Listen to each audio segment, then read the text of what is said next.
There is a non-zero chance that I will fall over dead while making this video. It is so hot right now. Somebody asked me why am I wearing a mask indoors on my last video that was published like almost 2 years ago. And I have to say, it's the black mold.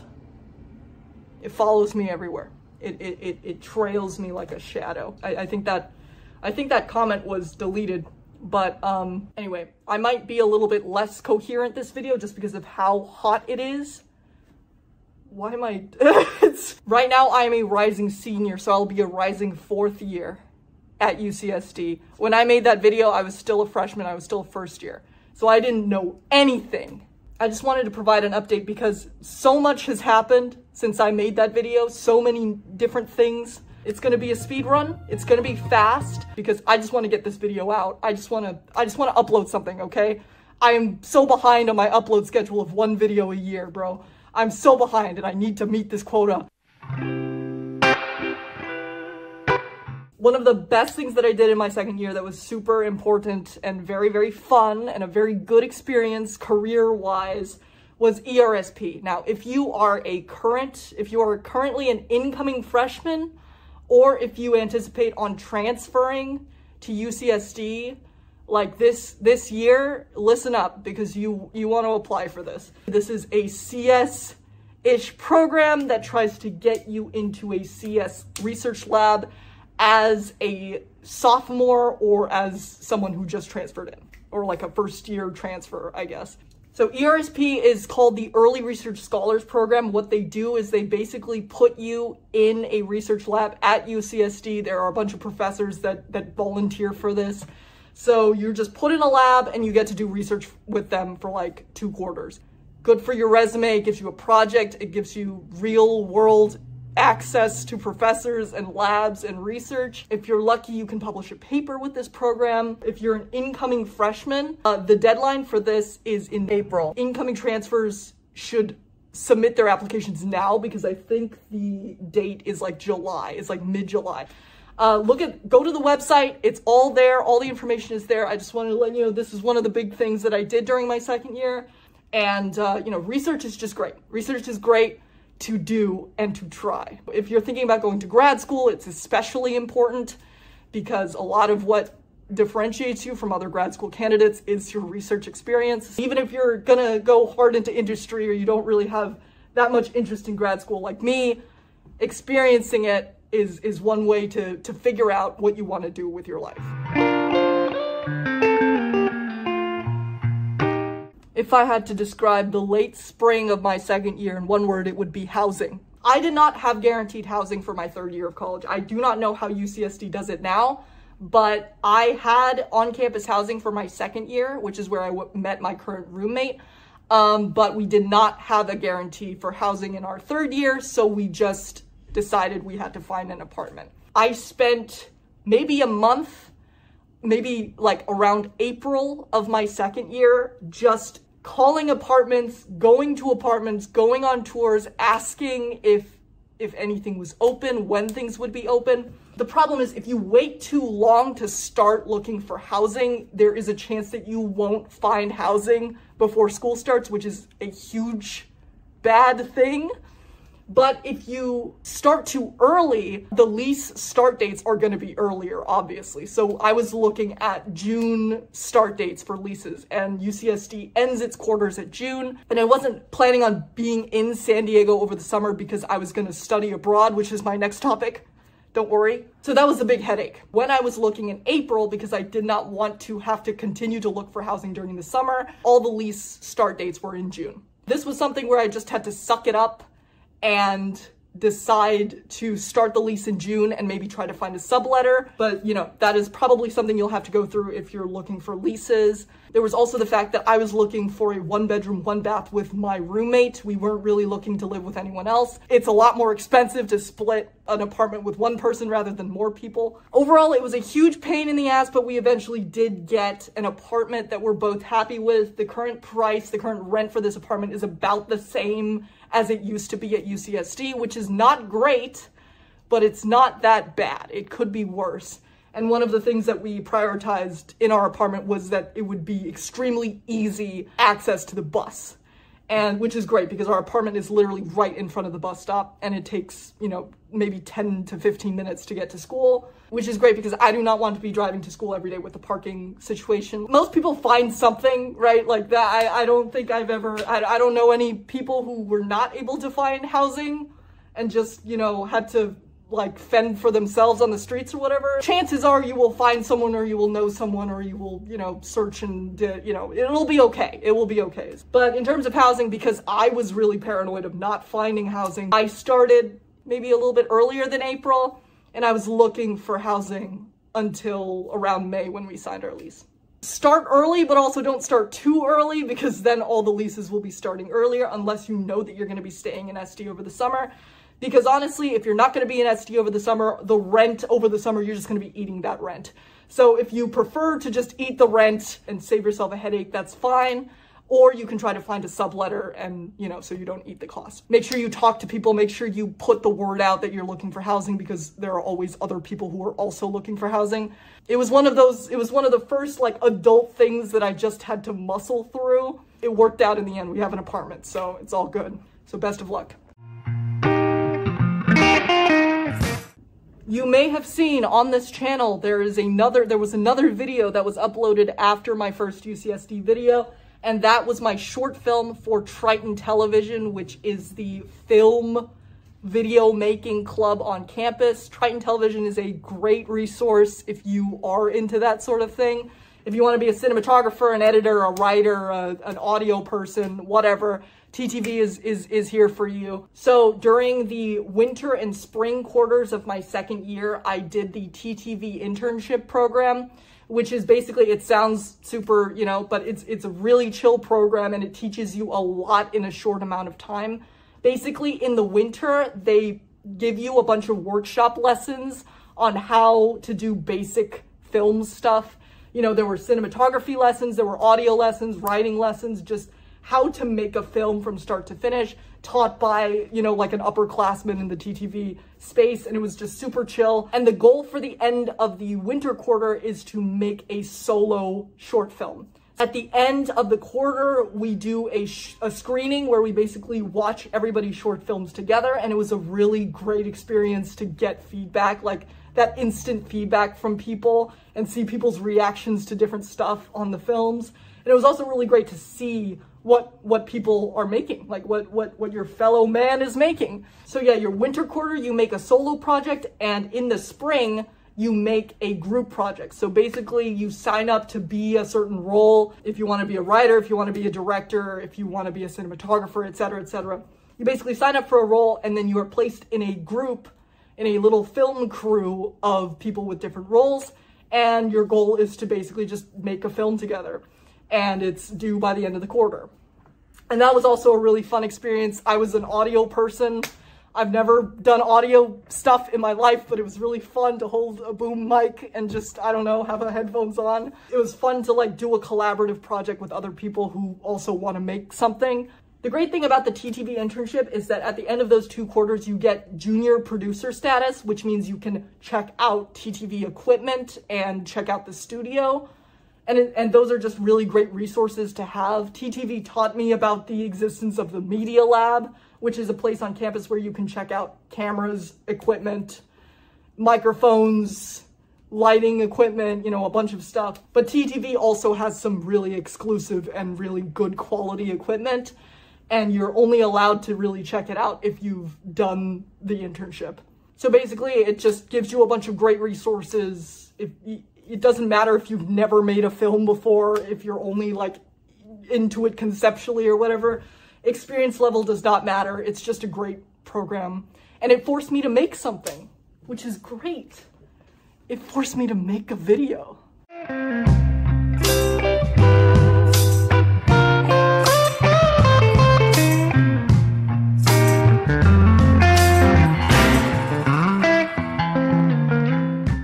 Here's where I flex on everyone. I studied abroad this summer after my second year. It was through UCAP, which is the Education Abroad program. You are basically forced to study abroad through UCEAP if you're going to Yonsei. You know, I didn't have a choice, but I did it through UCEAP. Important things to know about studying abroad. If you do it through the summer, Yonsei has a specific separate summer program.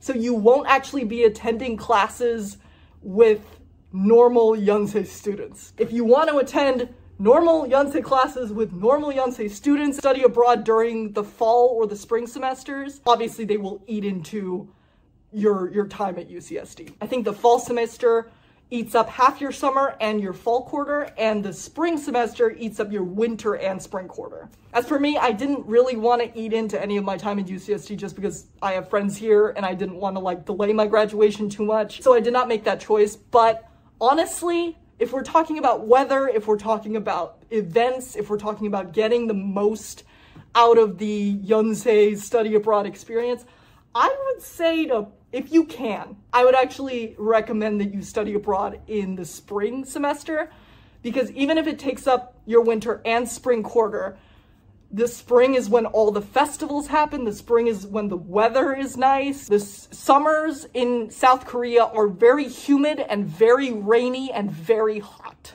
But it all depends on what you want, obviously. Finances. Finances are very important if we're talking about studying abroad because it is a large sum. Now, this largely depends on how much financial aid you're getting out of UCSD. The great thing about UCAP is that if you're getting a lot of financial aid from UCSD, you need to pay the same as you would for like a semester at UCSD or a quarter at UCSD. So if you get a lot of aid already, that means you could get just as much aid for going to Korea to Yonsei University, which is really great. However, if you don't get a lot of financial aid, you're gonna be paying UCSD's tuition price, which is significantly higher than Yonsei's tuition price. What I'm saying is that if you don't get a lot of financial aid from UCSD, it might be a lot better financially to study abroad after you graduate from UCSD, like the summer after you graduate. I met a lot of people in the program who were doing this, and this is because after you graduate, you don't have to do it through UCAP anymore, so you can end up paying Yonsei's lower tuition to just study abroad over the summer. Obviously, it depends on if you want to get course credit. I got course credit for my art making GE for 6th college. So if you want course credit to be part of your experience, then obviously do it through UCAP. But if not, you can also do it after you graduate. All the information about the deadlines and everything are on the website, so I'm just going to leave that up to you to do the research yourself. Just look up UCAP Yonsei. If you're doing summer, it's a separate entry, so it's UCAP Yonsei Summer. Another tip that I wish I had heard before I applied was to pay extremely close attention to the deadlines for enrollment. So for Yonsei, you have to enroll in classes, you have to enroll in activities, and these deadlines come fast. And if you do not keep track of them, everything will fill up. Everything will fill up instantly. You need to know when enrollment times open in your time zone, so keep that in mind. It's in Korea, so it's going to be in a different time zone. And also, a lot of the Yonsei specific enrollment things are going to be in Korean, or if they are translated, they might not be in very good English.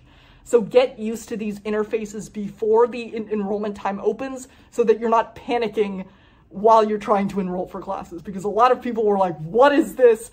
I can't find the menu, I can't find the classics, etc. And all the classes are filling up, and it's you know. So take it seriously, just make sure you know when enrollment times open so you can get all the classes you want and not have to worry about it. I might make a separate video on this because my experience in Korea was a whole nother thing entirely, and it taught me a lot, and it was really great. I got super lucky because I was put into the most advanced Korean language class, and there I was able to meet like native Korean people, and those were like kind of the only real native Koreans that I was able to meet through studying abroad because of what I said, because there aren't that many like actual native Koreans who are taking classes during the summer because it's not a normal semester. Because of that language class, I met a lot of Korean people, and I got to do a lot of Korean-y things and reconnect with my culture, so that was super fun. And yeah, for the language courses, there's like a placement test. You basically do a written test, and then you do an oral test, which is basically the teacher takes you to a different room and just asks you questions and has a conversation with you. That's something you should know if you want to take a Korean class at Yonsei. The Korean program at Yonsei is extremely good. I've heard it is world renowned. If you want to learn Korean, it's a good place to do it. If you want to refine your Korean, it's a good place to do it. By the way, in terms of like the big three at the SKY, SKY, the top 3 universities in Korea, Yonsei I think is the best because the location is so good. It's in Sinchon, which has a lot of, you know, young people, and then Hongdae has a lot of young people, and it's in a really good location. It's by far the most fun of the top 3. Seoul National University, the most prestigious one, is out in the middle of nowhere. I went there twice solely to get merch, and it was just so far away. I mean, it was so grueling to get there. Like, even in the campus, it is grueling to get anywhere. So I would say definitely recommend Yonsei University. It was a really good time. I miss a lot of things about Korea. I miss the food. I miss the convenience of everything. I miss the cat cafes. I miss the subway, you know, just being able to go on the subway and go somewhere, you know. I miss the friends that I made. I made a lot of friends. You know, I talked about like the native Koreans, but I also met a lot of people like through the summer program who were, you know, just studying abroad like me, who were from like UC schools, etc. And they were so great and they were so much fun, and we just had so much fun together. Also, I was 19. Yeah, if you're 19, you can drink in Korea. So good for you. Good for you. One thing that was my chief concern and is kind of a big thing to wonder about if you're studying abroad is when you should study abroad. For me, it was like, okay, the summer after my 3rd year, I'm for sure gonna need to have an internship because that's when everybody hires interns. So it was like, okay, I didn't study abroad the summer after my 1st year. I probably should do it the summer after my 2nd year because it's like my last chance. It also meant that I didn't really try to get an internship for the summer after my 2nd year, which may have narrowed my choices maybe a little bit, but it was a risk I was willing to take. And I'm glad that I took it because that was a great experience. I was just experimenting a lot with like makeup, Olive Young, love you. I got to speak Korean to other Koreans, which is crazy because I don't really do that in this country. Korea. I might make a separate video on this, but I don't know yet. I'm just gonna make this short one so I know that I have something. Got a face, a number, and a name that she goes under. The first way was cold applying, and I realized very quickly that this would not work for me.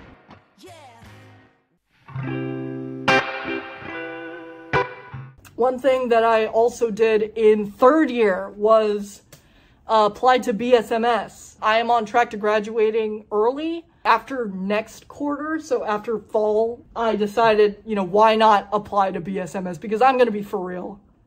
I'm not ready to go, man. I'm not ready to leave, bro. I don't know. Like, I feel like there's still so much to do here that I haven't done. So I was like, you know, might as well, if I'm going to graduate early, I might as well get a master's. So basically, if you're a CSE major, if you're in the CSE department, UCSD offers a CSE BSMS program, which basically allows you to possibly get a master's degree within a year, or like 3 quarters in UCSD terms, which would mean if I graduated 2 quarters early, I could get my bachelor's and my master's within 4 years and 1 quarter, which is a pretty good deal. That's what I'm planning to do. I luckily got into the program, even though I think my major GPA was below the cutoff. If you're a CSE major, definitely hop on this. It is significantly easier to get into this program than to apply to a master somewhere else, because the point of this program is that they can just pick from the CS majors who are already in the department, and you know, they can just pick people and earn money.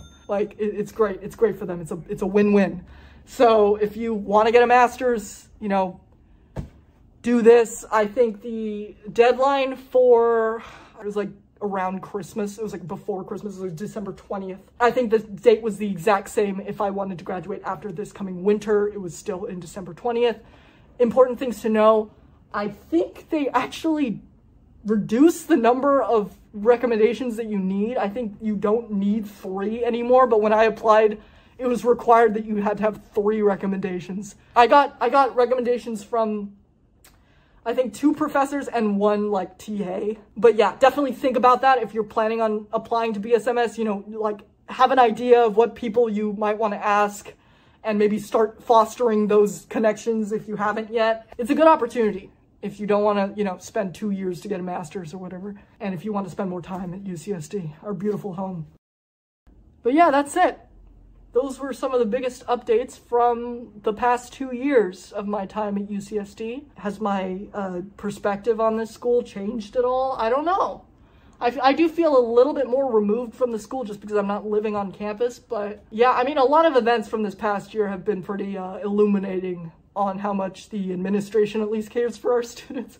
But in general, in terms of like the student experience and in terms of like my enjoyment of life while I'm at this school, a lot of what's gone on in the past 2 years has just been a reminder for me to be an initiator of experiences. It's tough because a lot of the great friendships and relationships that I've made here have been totally through chance. But then I think, like, what if I hadn't gone out that day? What if I had not gone to that dinner or gone to that event or talked to that person or like posted somewhere asking for a roommate? Like, if I hadn't done that, then I wouldn't have made these friends. It's kind of a hard pill to swallow, but it's like, in the adult world, you need to schedule. You need to schedule some meetings with people. You know, you need to like put an effort into maintaining and creating relationships. And that's been the toughest pill to swallow for me, but that's one of the biggest takeaways I've had from the last 2 years. Don't be too hard on yourself if you are socially anxious or if you find it hard to initiate that kind of contact, because I do that a lot too. A lot of people do. You know, we're in a loneliness epidemic. Ooh, very spooky. There's a lot of things that are going on right now that are pretty bad. Sometimes you have to do stuff. Yeah, sometimes you have to do stuff.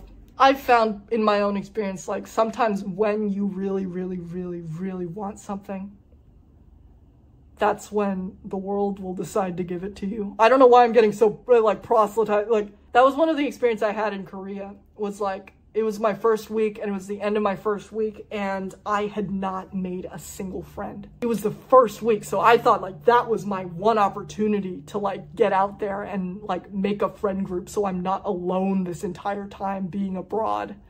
And like, I was just so sad because obviously there's a lot you can do alone in Korea and still have fun, but like, it's still such a missed opportunity if you don't, you know, if you don't have anyone to do anything with. And so like after that first week, I called my mom. It was like in the evening, it was a Thursday. I remember this. And I was FaceTiming my mom and I just like, I angled the phone away from my face because I was crying. I was like straight up crying. I was just like, I was telling her like, yeah, you know, I haven't really met anyone yet. I don't really know anyone, but you know, it's gonna be fine. But then I didn't want her to see that I was crying, so I angled my phone away. And that was one of the saddest, like, I think from a third party perspective, that might've been one of the saddest moments of my career. Like, I just like, dang, you know, there was really nobody around. And I was so scared of just being alone that entire time. And that night, there was like a message on like some Discord or something that was like, we're gonna meet up for dinner or something. And it was like a huge group of people. And I went out with that group of people and I sat at a table and I ended up sitting at this table with the people who would become like my best friends throughout that trip. Like that very night, I sat at that table with these really cool people. And then we went out and we went to karaoke, obviously.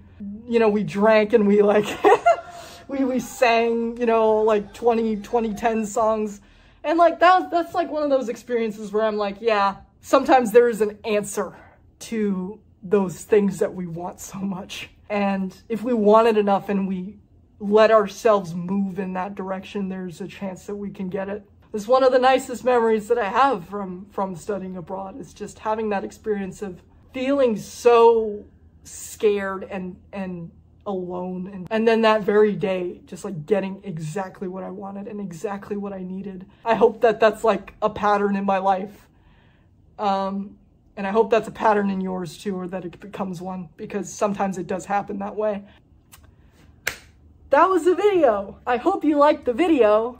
Obviously these topics are all very dense and I did not get through everything that I wanted to get through, but I do not want to make this video too long and I do not want to spend so much time editing it. Some background into why I'm making this video and why am I making it so fast. I had a video that I was working on for maybe 2 or 3 months continuously. I was working on editing this video and I was super excited to upload it. And I lost the hard drive that it was on. I cannot find it. I tried so hard. It feels like I have unfinished business, you know? Like I need to get something out. Even if this video is not that good quality, and even if I've been sweating like a mule through the entire thing, I think it'll be worth it because I really did want to give you guys an update. I also went to the Kendrick concert. Not to brag or anything. Yeah. Take a look at the beautiful sun. Don't look at the sun. Might be a worse view than the view from my first ever video. But it's still pretty good. There's still sun coming in. I hope this black mold goes away soon, you know? It's really preventing me from eating or drinking. Watching me all the time, put my children to sleep with a prayer, they close my eye, definition of peace, tell me who gon' stop me, I come from love, ask them.